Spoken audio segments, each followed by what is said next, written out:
Күнделікті қандай 4 фразаны айтып жүру керек? Өте маңызды ақпарат. Армысыздар достар, YouTube каналыма қош келіпсіздер. Сіздермен әдеттегенше Адия Аралбай. Бүгін сіздермен өте қысқа, бірақ өте маңызды ақпараттарды айтатын боламыз. Ал егер сіз менің каналыма әлі жазылып үлгермесеңіз, жазылып қойыңыз. Бұл мен үшін мықты мотивация. Оның үстіне мен аптасына 2 рет тамаша видеолар жүктеп, ақпараттармен бөлісіп отырамын. Ал егер каналым ұнаса, онда коммент жазып, лайк бассаңыздар, бұл маған үлкен күш қуат береді. Ал мен бастаймын.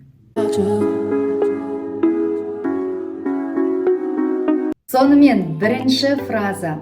Менің өмірім махаббат пен тамаша оқиғаларға толы. Екінші фраза. Менің денсаулығым өте мықты. Үшінші фраза. Маған барлық жерде және үнемі ақша жетеді және энергия жетеді. Төртінші фраза. Алла тағала мені үнемі қорғап жүреді.